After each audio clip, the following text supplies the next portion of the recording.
하나님이 사랑하십니다. 하나님이 축복하십니다. 하나님이 예비해 놓으셨습니다. 할렐루야. 고백대로 될 줄 믿습니다. 가끔 이런 질문을 내 자신에게도 하고 다른 사람에게도 합니다. 왜 예수를 믿습니까? 그렇게 질문하면 대부분 예수 믿고 천국 가기 위해서 믿습니다. 그렇게 대답을 합니다. 그런데 그리스도인들이 세상을 살 때 보면 천국 가기 위해서 믿는 것보다는 이 땅에서 복을 받기 위해서 믿는 것과 같습니다. 그래서 천국에 대한 소망보다는 현실 문제에 많이 묶여있는 그런 현실들을 봅니다. 그래서 천국에 대한 소망이 없고 오직 현실 문제 때문에 하나님 천국에 소망을 주고 천국으로부터 오는 성령 하나님으로부터 오는 평안과 기쁨과 영광과 은혜는 많이 망각을 합니다. 그리고 늘 우리가 기대한다면 우리 속에 늘 이런 마음이 있죠. 이적과 기적이 일어날 것을 기대하는 마음이 누구든지 다 있습니다. 여러분, 우리가 왜 예수를 믿는가에 대한 정확한 목표가 있어야 합니다. 목표가 없으면 방향을 잃어버려요.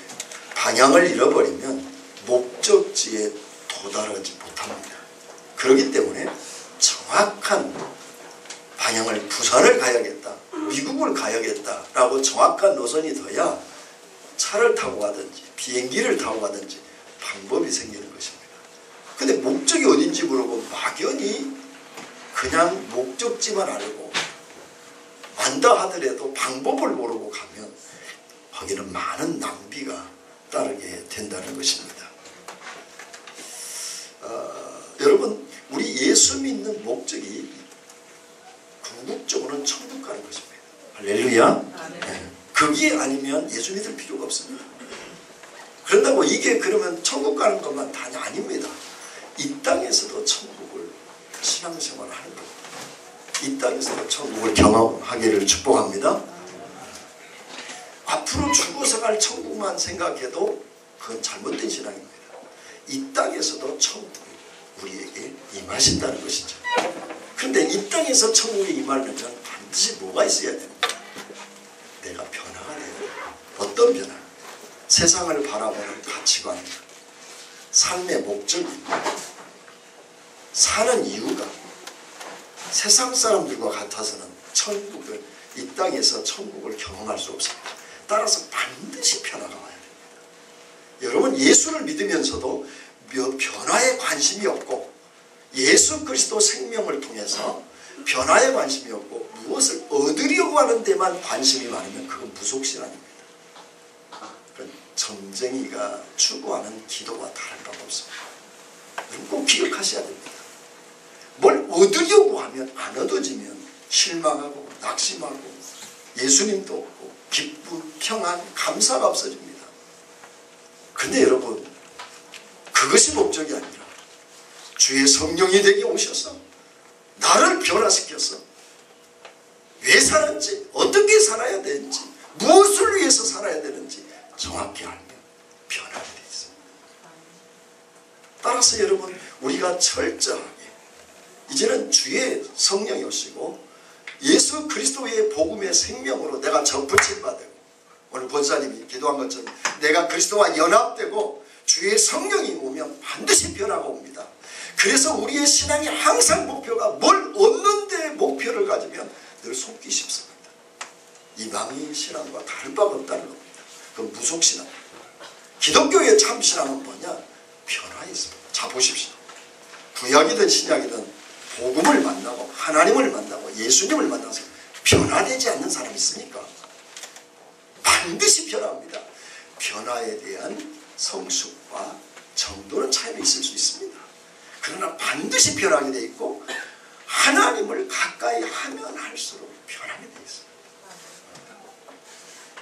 그래서 여러분, 우리의 신앙의 목표가 철저하게 우리의 변화에 있어야 한다는 말씀입니다.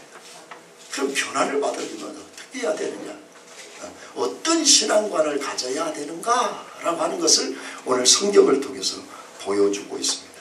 오늘 말씀은 예수님께서 갈릴리로 지역에 가서 많은 사람들이 예수님을 영접을 했습니다. 그 이유는 예수님의 이적과 기적을 보았기 때문이라고 기록하고 있습니다.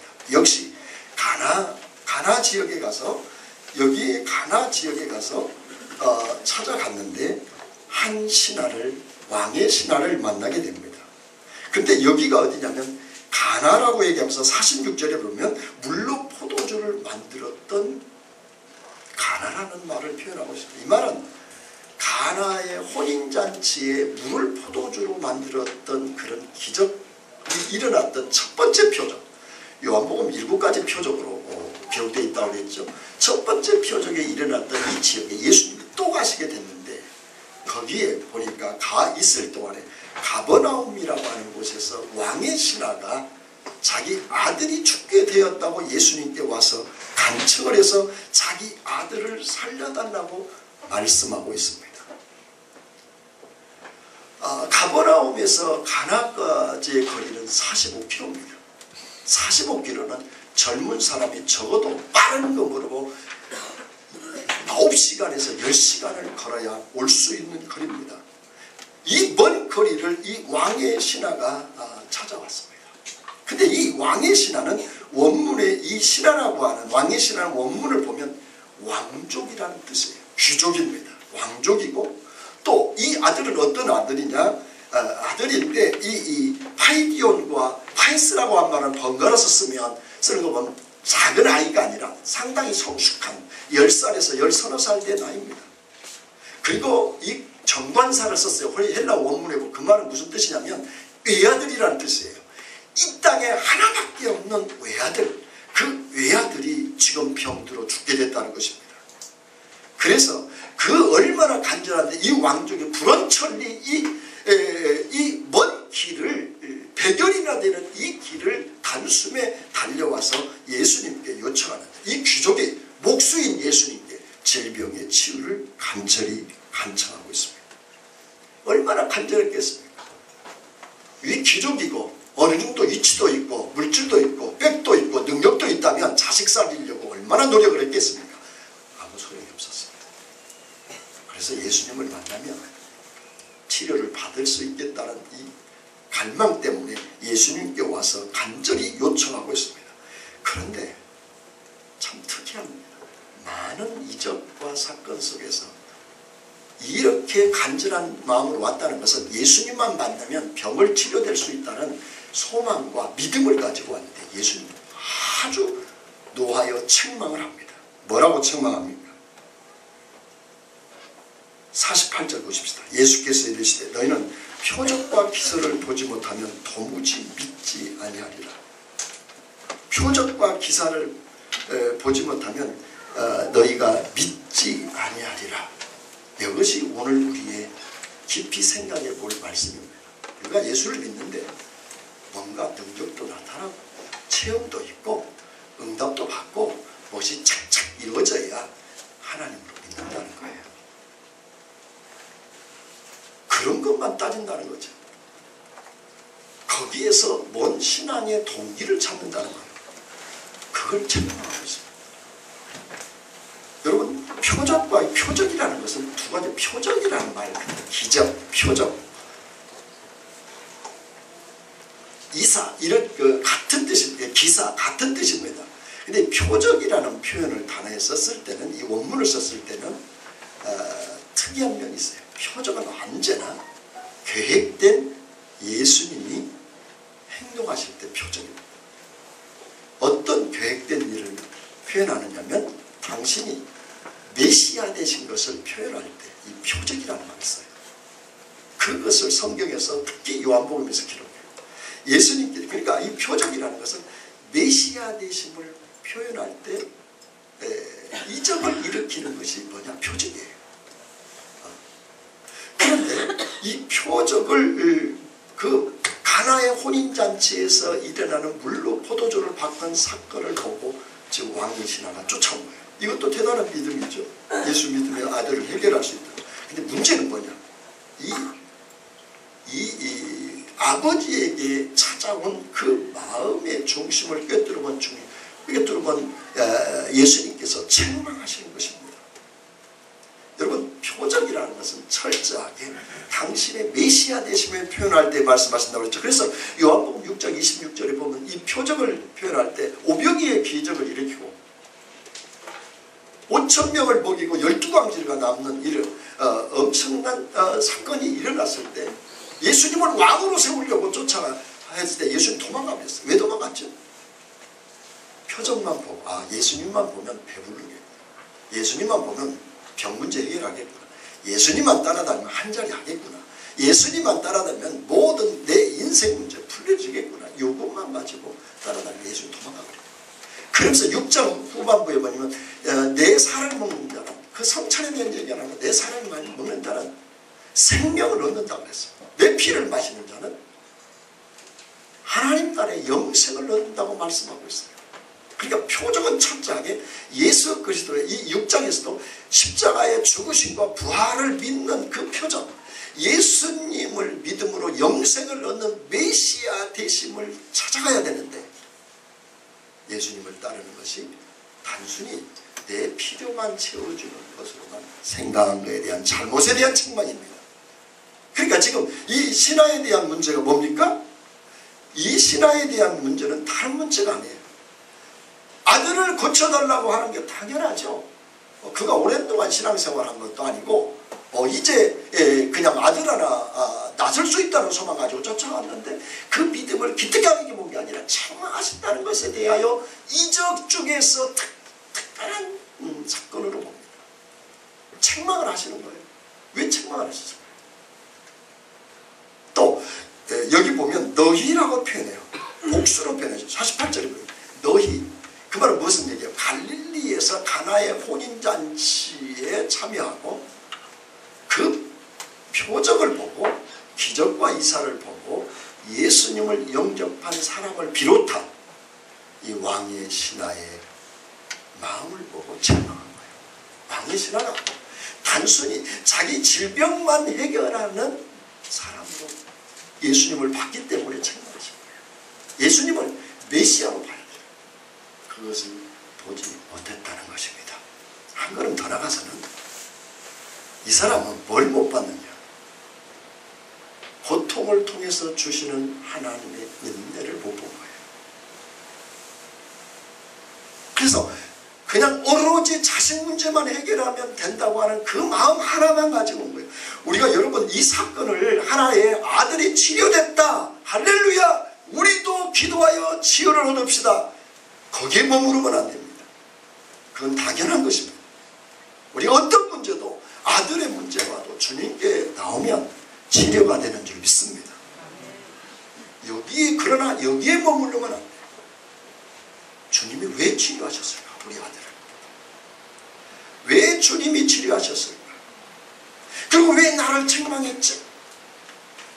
그것은 아들만 다스리려고 찾아왔기 때문에 아들만 다스려 오는 게 아니라 이분이 내 아들을 낳았다면 가나의 혼인잔치의 기적을 일으키고 내 아들을 낳았다면 이분이 메시아구나, 내가 메시아를 만났다라고 사마리아 여인처럼 기적을 안 봐도 가서 메시아를 전하는 사람이 되어야 할 텐데 거기에는 관심이 전혀 없고 오직 내 현실 문제만 해결하면 좋겠다는 마음으로 예수님을 찾았기 때문에 책망한 거예요. 아시겠어요? 단순히 주님 앞에 와서 내 문제가 닥쳤는데 이 문제만을 해결하려고 찾아오면 그것은 이방인의 신앙이라는 거죠. 무속신앙이라는 겁니다. 무속신앙이 뭡니까? 내 문제를 가지고 신비한 무당을 통해서 신비한 일을 통해서 해결하려고 하는데 머무르는 게 무속신앙. 그럼 이방인들이 갖는 신앙. 기독교 신앙은 그렇지 않습니다. 이 문제를 통해서 하나님이 나에게 말씀하시는 것이 뭔가 거기까지 나가야 됩니다. 문제를 통해서 내 문제를 하나님 앞에 가면 해결할 뿐만 아니라 이 문제를 통해서 하나님이 무슨 문제를 어떤 뜻을 어떤 말씀을 하고 계시는가를 귀를 기울이는 것이 기독교 신앙입니다. 그러므로 여러분 어떤 문제가 닥쳤을 때는 문제가 없지 마세요. 왜 이 문제를 주셨나 기도하셔야 합니다. 그걸 놓고 기도하는 거예요. 기도라는 것이 뭘 달라고만 하는 게 아니라 이 문제가 왜 왔는가에 대한 참새 한 마리가 하나 아싸리에 팔리는 것도 그냥 떨어지지 않는, 팔리지 않는데 왜 이런 문제가 왔는가는 우연은 없습니다. 기독교는 반드시 필요적입니다. 잘못을 해서 왔던 잘해서 왔던 모든 문제는 그 속에 하나님이 나에게 말씀하시는 게 있습니다. 그걸 아셔야 됩니다. 왜 네가 왕의 신하와 갈릴 싸움을 생각하면서 네가 어떻게 표정만 보고 오냐. 메시아라고. 그럼 이렇게 좀 메시아를 알았으면 이렇겠죠. 나의 주여, 나의 구세주 되신 예수여, 나를 불쌍히 여겨. 성경 받으며 전 불쌍히 여기소서. 다윗의 자손 예수여, 메시아 되신 예수여, 나를 불쌍히 여겨주세요. 내가 주님을 메시아로 압니다. 나의 구세주로 믿습니다. 그런데 내 아들이 지금 다 죽게 되었습니다. 주님 내 아들을 고쳐주십시오. 이렇게 구했겠죠. 그렇게 구한 게 아니라 아들만 고쳐달라. 그래서 예수님이 얘기합니다. 예수님께 얘기합니다. 이 왕의 신하가 지금 우리 집에 가서 좀 고쳐주십시오. 예수님 뭐라고 얘기해요? 뭐라고 말씀하시죠? 뭐라고 얘기하는 거니? 여기 보면 신하가 이르되 주여 내 아이가 죽기 전에 내려오소서. 예수께서 이르시되 가라. 내 아들이 살아있다 하시니 그 사람이 예수께서 하신 말씀을 믿고 내 아들이 살아있다. 죽기 전에 우리 집으로 가셔서 그 백리길을 좀 가셔서 안수를 해주든지 아니면 실로암에 있는 실로암에서 씻어서 소경 소경을 치유한 것처럼 흙을 이겨서 바르든지 아니면 히스기야 왕처럼 무화과 잎으로 찧어서 그 환부를 해서 낫게 해주든지 나만처럼 강에 들어갔다가 7번 들어갔다 나오면 뭔가 그런 조치를 취해서 치료해 주십시오라고 얘기를 한 거예요. 그런데 예수님이 뭐라고 말씀하시냐면 내 아들이 살아있다. 가라. 내 아들이 살아있다 하시니 그 사람이 예수께서 하신 말씀을 믿고 가셨어요. 갔어요. 여러분 말씀을 믿고 갔다라는 게 의미가 있습니다. 여러분 말씀만 해주셔도 낫겠습니다. 똑같은 내용입니다. 마태복음 8장에 보면 백부장의 그 신하가 하인이 중풍병에 걸렸습니다. 그래서 예수님께 간구합니다. 그러니까 예수님 어디 있냐? 내가 같이 가자. 아니요. 갈 필요 없어요. 주님. 말씀만 하세요. 저런 데가 가라면 가고 서라면 서는 종입니다. 내가 믿으면 저도 치유가 됩니다. 그러니까 예수님이 깜짝 놀라서 이만한 사람을 이스라엘에서 찾아 이만한 믿음을 가진 사람은 모르겠다. 그러면서 말씀만 하시면 낫겠다. 그래서 그 왕의 신하가 백부장의 이 종이 깨끗한 치유를 했어요. 말씀만 하십시오. 이게 여러분 이적과 기적만이 아니라 말씀만 하시면 하나님의 역사가 일어납니다. 그래서 여러분 철저하게 이 말씀을 잊어서는 안 되는 것입니다. 그러니까 예수님께서 항상 자기 계시를 자기가 표적과 기사 속에서 말씀하시는 많은 그 속에서는 하나님 자신을 보여주시는 거예요. 그러니까 모든 표적과 기사는 예수님이 메시아라는 걸 뭘로 보여주겠어요? 표적이 없습니다. 기사가 없습니다. 이적이 없습니다. 그래서 나인성의 바보를 살려낸 거예요. 사람이 사람을 살려낼 수 있습니까? 또 나사로를 살려냅니다. 나사로뿐만이 아니라 이제는 파도를 잠잠해서 바람을 잠잠케 해서 파도를 잠잠케 합니다. 자연도 하나님 주님의 말씀에 순종합니다. 여기 뭘 얘기합니까? 천지 만물을 다스리는 주님이시다라는 것을 보여주십니다. 그리고 나인성의 과거를 살려내고 나사로를 살리면서 너희도 이렇게 부활할 거다. 나 또한 앞으로 죽지만 다시 십자가에 죽지만 부활할 것이라고 보여주시는 줄 믿습니다. 그래서 성경에 나오는 모든 이적과 기적들은 예수님이 메시아 되심을 증거하는 내용이 들어있는 겁니다. 근데 우리가 단순히 나사로가 살아난 것만 좋아해서는 안 돼요. 나사로가 살아난 것처럼 나도 살아날 것이고 예수님도 살아날 것을 제자들이 믿어야 할 것이고, 우리는 이미 예수님이 죽었다가 살아난 것처럼 나도 죽어도 다시 산다고 하는 그 믿음을 따라 살라는 말씀이 오늘 본문의 말씀의 요지인 것입니다. 그런데 문제는 그 당시뿐만 아니라 오늘도 영원한 생명을 이루는 영원한 천국에 갈 뿐만 아니라 이 땅에서도 내가 살아가는 모든 생활 속에서 하나님의 뜻이 이루어지는 것에 대해서는 관심이 없다는 것입니다. 내 문제를 해결하는 것에만 항상 관심이 있지, 하나님의 거기에 문제를 가지고 나와야 됩니다. 그 문제를 통해서 보십시오. 이 아들도, 이 왕의 신하도 문제없이는 예수님을 이렇게 만나겠습니까? 책망도 못 들었을 뿐만 아니라 아들이 살아나는 경험을 못하죠. 문제를 가지고 나왔기 때문에 이런 은혜가 있는 거죠. 그러나 나왔지만 문제만 가지고 나오지 말고 이것을 치료하시는 하나님에 대하여 관심을 가지라는 거예요. 우리는 온통 문제만 가지고 있어요. 문제만 있으면 기도하고, 근데 하나님의 뜻에 대해서는 관심이 없어요. 하나님이 뭘 교회를 통해서 뭘 하기를 내가 하기를 원하시는지, 이 시대를 통해서 하나님이 나를 도와여 무슨 일을 하기를 원하는지, 이 시대와 그 남북 분단된 이 위기 속에서 하나님이 나를 통해서 하나님이 나를 도와여 하시고자 하는 그 하나님의 사역이 무엇인지, 사업을 통해서, 자식을 통해서, 나를 통해서, 교회를 통해서 하나님이 하시고자 하는 일이 무엇인지에 대한 관심이 없으면 왕의 신하가 책망을 받듯이 책망했습니다. 문제만 가지고 다 있으면, 문제를 가지고 기도를 안 해도 문제지만 문제만 가지고 기도해도 문제라는 거예요. 하나님의 뜻이 무엇인가를 찾고 그 뜻을 실현하기 위해서 찾아가면 여러분 이 땅의 천국도 경험하고 하늘의 천국도 경험하고 저와 여러분이 변화가 일어날 줄 믿습니다. 그것을 교회의 본문의 말씀에서 말씀하고 있습니다. 오늘 50절에 보면 자 보십시오. 가라 내 아들이 살았다고 말씀하셨는데 이 살았다는 그 표현은 그런 얘기예요. 이 현재 능동태 직설법이에요. 그러니까 이 원문에 보면 이런 얘기도, 네가 가기만 하면, 이 말씀만 안수하고 뭐 기도하고 선포해도 내가 예수 이름으로, 이제 주님의 이름으로 이제는 내가 가라, 내 아들이 살았다, 나았다라고 표현하지 않고 살았다라고 해요.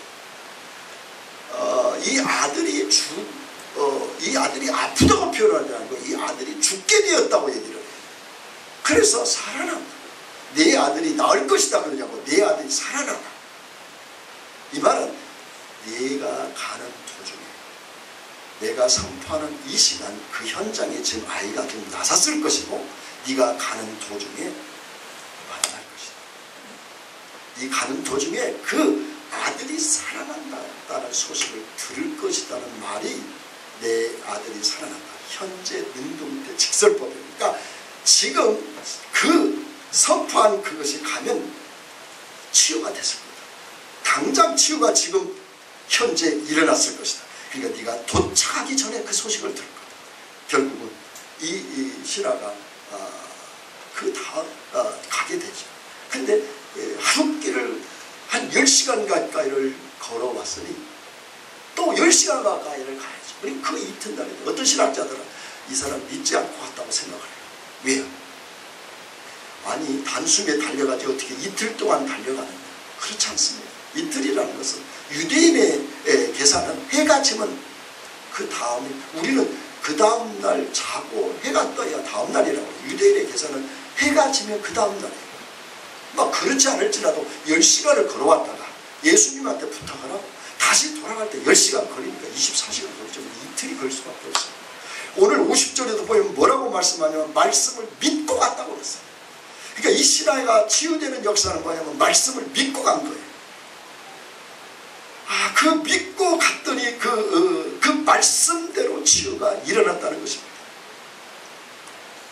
그러니까 오늘 말씀에서 이적과 표적을 통해서만 믿지 말고 말씀을 붙들고 말씀을 믿음으로 인하여 네가 기적을 경험하라, 그런 말씀입니다.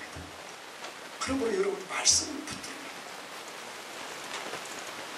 오늘 그래서 51절 52절을 보면 그가 길을 가다가 종들이 아들이 나서니까 종들이 너무 기뻐가지고 쫓아와서 가는 도중에 만납니다. 그 시간이 제 7시간. 근데 그 시간이 7시는 6시가 낮 12시니까 그 다음 날 오후 1시를 얘기합니다. 그러니까 예수님이 선포한 그 시간에 그 아들이 나서버린 거예요. 할렐루야. 시공과 공간을 초월해서 안수하고 뭐 걷다가 뭐 이기고 뭐 물에 들어갔다 나오라고 하고 무화과 잎을 발효해서 찧어서 만들고 그렇게 안 해도 말씀만 해도 나은 줄 믿습니다. 여러분 그래서 이 말씀이 얼마나 중요한가를 아세요? 그러니까 내려가는 길에 나선 거예요. 근데 내려갈 때 그냥 내려갔겠어요? 그 약속만 붙들고 이 아들이 살았나 죽었나 믿음을 가지고 가지면 얼마나 조급하게 달려갔겠습니까? 그래 51절에 내려가는 길의 그 길이라는 건 현재 분사예요. 현재 분사는 현재 진행입니다. 그러니까 쉬지 않고 뛰어서 간 거예요. 그래서 종들을 만나고 아들이 낳았다는 소식을 예수님이 선포하는 그 시간에 듣고 너무너무 좋아서 기뻐 뛴 것입니다. 그래서 오늘 성경의 말씀은 표적만을 찾아다니는 사람을 경고하고 있어요. 이적과 기적은 바라지 말고 이적과 기적을 일으키는 뒤에 계신 하나님을 바라봅니다.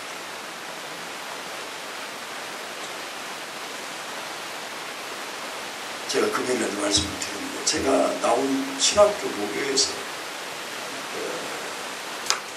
학교를 설립한 이사장을 이사장이고 총장을 추모하는 추도식을 매년 합니다. 제가 볼 때는 무상화예요. 그래서 거기 가서 기도 학생들이 있고 내외의 분들이 와 있고 해서 한 1000여 명이 와 있는데 거기에 제가 기도를 맡았어요. 그래서 제가 기도를 뭐라고 한 줄 알았어요. 하나님이 딱 앉자마자 나는 없고 여기 총장, 이사장, 총장만 있다. 하나님께 예배를 드리는데 높이는 것은 총장을 높이는 거예요. 고인은 고인을 높이는 거예요. 그래서 여러분 추도식은 하나님이 배제된 사람을 주인공으로 하는 추도식은 없습니다. 제가 이렇게 기도해서 하나님 우리 총장님이 이 학교가 있기까지 많은 헌신을 했는데 이 헌신의 뒤에서 도우시는 하나님을 찬양합니다. 하나님 영광 받으시옵소서. 하나님이 지금까지 사람을 통해서 역사하시고 지금도 현재 총장을 통해서 역사하고 과거 총장도 역사하셨지만 지금의 총장을 통해서 역사하시는 하나님을 찬양합니다. 그 하나님이 오늘 또 일하고 계시고 오늘 또 사람을 세우시고 시대를 세우고 가시는 하나님 앞에 감격합니다. 근데 저하고 한 번도 교제하지 않은 교수님이 저를 딱 만나서 차를 마시면서 하는 말, 목사님 존경합니다. 무슨 말씀이세요? 저는 그렇게 기도하시는 걸 처음 봤습니다. 무슨 소리? 항상 추도식이라고 어렸다. 너무 이게 존경합니다. 하나님의 역사하시는 게 하나님의 높이지. 하나님께서 그러다 보니까 사람이 무상이 돼요. 심지어 교회 무상이 돼요. 여러분들하고 제가 무상이 돼요. 무상이 되고 지하실에서 근데 여러분들이 감독도 만나고 예수님을 만나고 이때를 만나고 해서 딱 만났을 때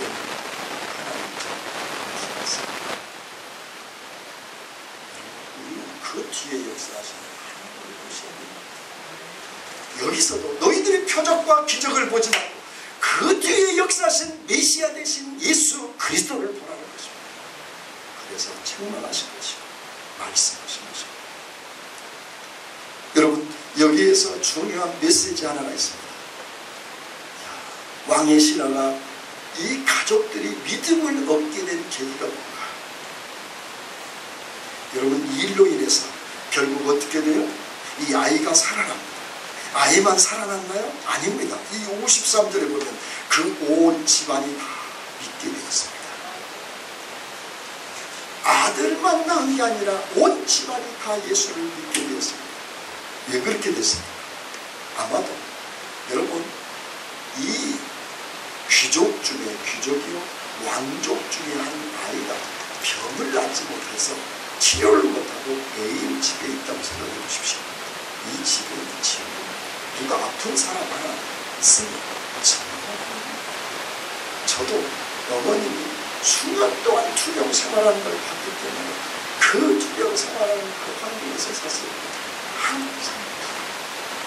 항상 가슴이 둥글고 오늘 어머니가 어떻게 됐어요? 오늘 어머니가 피가 터졌습니다. 오늘 어머니가 살이 좀 틀렸습니다. 오늘 어머니가 바깥으로 나와서 화장실 갔는가 못하시다. 그러다 누우면 어머님이 언제 돌아가실지 이 어린 8살 된 나이 계속 고민은 왜 사람이 죽는가? 왜 아픈가? 왜 사람이 고통을 겪어야? 그리고 살아날 수는 없다는 말입니다. 이 인생에 대한 고민 어렸을 때가 그렇습니다. 온 집안이 고통이죠. 근데 한 소망의 빛이 있었어요. 육체는 죽지만 예수를 믿으면 영생을 얻는다는 빛입니다. 할렐루야. 그래서 그 고통을 통해서 우리 온 가족이 예수를 믿게 되었습니다. 여러분, 이 고통을 통해서, 이 왕족의 고통을 통해서 그 아이가 살아날 뿐만 아니라 온 집안이 예수를 믿었습니다. 할렐루야. 이게 복인 것입니다. 그러니 여기에 얼마나 기쁨이 됐겠습니까? 그 하나님이, 우리는 그렇습니다. 고통을 통해서 역사하시는 고통의 유익을 여러분 아십니까? 항상 우리는 왜 잘 때만 합니까? 때로는 안 되는 것도 복입니다. 왜요? 그 고통을 통해서 하나님께 가까이 가기 때문입니다. 하나님을 찾기 때문입니다. 하나님을 알기 때문에 그렇습니다. 하나님을 체험하기 때문에 오히려 고통을 통해서 회개가 나오고, 고통을 통해서 내가 새로워지고, 고통을 통해서 내가 변화되고, 내 삶의 방향이 바뀌고, 삶의 목적이 완전히 바뀌어버려서 내가 변화가 일어나는 줄 믿습니다. 변화를 일으키는 것은 고통을 통해서 바뀝니다. 여러분, 평탄함을 통해서 바뀌지 않습니다. 내가 실패하고, 내가 고난을 겪고, 내가 어려움을 당하고, 내가 질병에 걸리고, 내가 고통과 환난 중에 있을 때 그때 하나님을 만납니다. 성경에 평안할 때 만난 성경을 누구 있습니까?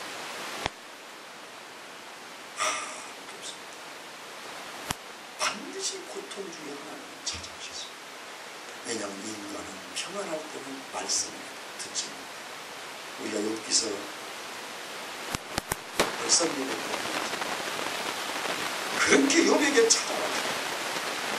너무 불안하고 하나님 보기에도 모든 사람의 그를 신앙으로 정말 존경받은 신앙으로 주되고 매일매일 자식들 이름으로 번제를 드립니다. 하루도 빠짐없이. 그리고 정말 하나님을 붙들리고 삽니다. 근데 욥의 문제는 뭐였습니까? 하나님의 말씀을 듣지 못했습니다. 근데 어떻게 됐습니까? 그가 모든 재산을 잃어버리고 자식도 다 죽고, 그때 하나님의 말씀을 듣기 시작합니다. 그리고 하나님을, 예전은 내가 들었지만 이제는 봅니다. 예전은 내가 하나님을 막연한 신앙으로 봤는데 내가 자신이 죽을 고통에 이르렀을 그때 하나님의 음성을 듣고 하나님을 내가 만나봅니다. 시편 27편 다윗이 한 가지 소원이 있는데, 그것은 내가 성전에서 하나님의 얼굴을 보고 하나님과 교제하는 것이 하나님의 소원입니다. 다윗의 소원, 다른 것을 잊지 않았습니다. 자기의 최고, 근데 그때가 언제냐? 사울에 쫓겨서 계속 피난길에 이를 때입니다. 자기 현실은 그야말로 저주받은 삶입니다. 그런데 그가 바라보고 추구하는 것은 뭐였습니까? 그 고통 중에서 얼마나 성전에서 예배하는 것이 영광이고 예배하는 것에서 하나님과 교제하며 의논하는 것이 완전한 것이 첫날에 있는 것보다 주의 전에서 하루 하나님과 교제하고 소통하고 예배하고 하나님 만나는 것이 최고의 자기의 소원이라고 부릅니다. 여러분, 이 은혜가 여러분에게 있기를 바랍니다. 그러므로 여러분, 우리는 이적과 기적으로 쫓아가는 것이 그렇지 않고 그건 필요하면 그때 이적과 기적을 주실 것입니다. 우리는 하나님의 능력을 이용하여 나의 뜻을 펼치는 것이 신앙이 아닙니다. 내가 날마다 죽고 어떻게 하면 주 뜻대로 살 것인가 기도하며 하나님의 뜻을 찾아서 하나님의 뜻이라면 재산도 자식도 내 생명도 바쳐 나가는 것이 그것이 신앙인 것입니다. 이 사람은 변화받을 수 없습니다. 받는 것이 변화입니다. 반드시 성수가 되었습니다. 그래서 필연적으로 이런 신앙은 날마다 자기를 부여하죠. 그리고 자기 십자가를 지고 자기를 포기하고 나는 성수를 위해서 달려갈 것입니다. 그래서 여러분, 우리가 나를 부인하고 주의 말씀, 주의 말씀을 따라가야 됩니다. 아브라함은 창세기 7장 4절에 보면 하나님의 말씀 따라간다고 합니다. 아브라함을 따라갔어요. 사람을 따라갔어요. 그러니까 결정적으로 아브라함은 약속과 말씀을 붙들고 가나안을 향하여 갑니다. 롯은 에덴과 소돔과 고모라를 택해서 구사일 생활을 살아가 자기 딸을 취하여 암몬과 모압 자손을 가지십니다. 암몬과 모압 자손은 이스라엘을 평생 괴롭히는 대적입니다. 왜 그런지 아십니까? 말씀을 따라가죠. 이제 모든 것이 그러나 아브라함의 자손 예수 그리스도 그리고 우리의 메시아 되신 예수 그리스도 그분이 우리의 믿음의 조상이 되었습니다. 그러므로 여러분 약속을 따라가시길 바랍니다. 하나님의 언약을 따라가시길 바랍니다. 고린도후서 5장 7절에 보면 이 말씀을 하고 있어서 우리가 믿음으로 행하고 보는 것으로 하지 않습니다. 보이지 않는 믿음을 따라가고 보는 것을 따라가는 로마서 10장 17절에 그러므로 믿음은 들음에서 나며 들음은 그리스도의 말씀으로 말미암아.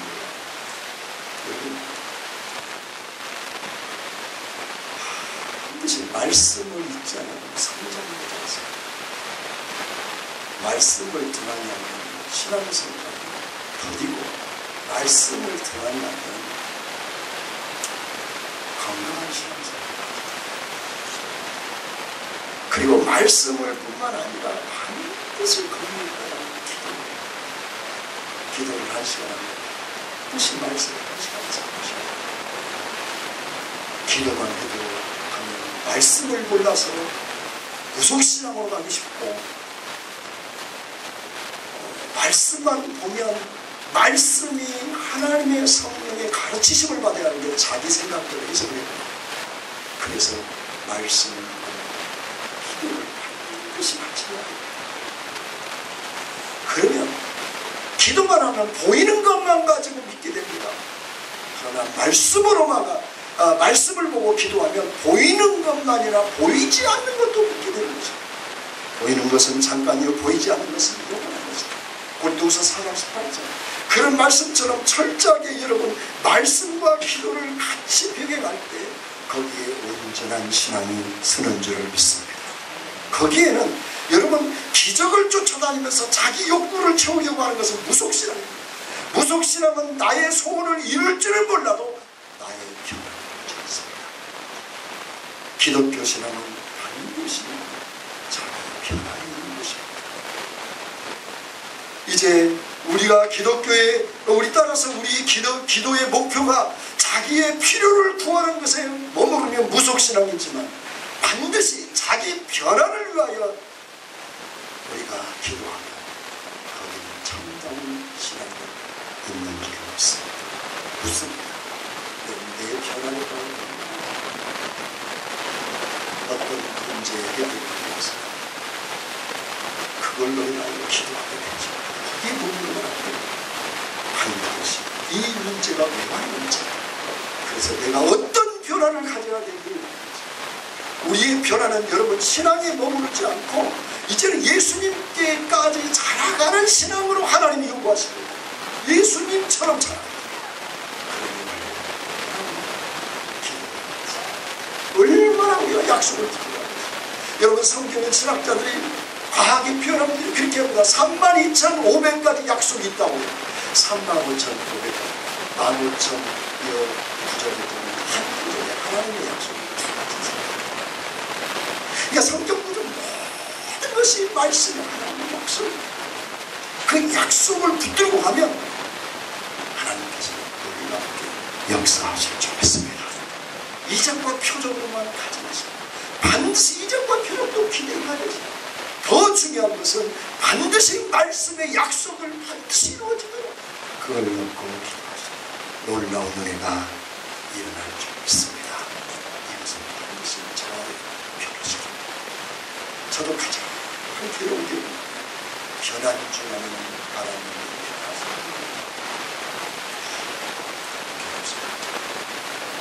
저는 목사입니다. 그래도 목사라면 이 정도 변했어야 되는데 아직도 이것이 변하지 않아요. 발견했습니다.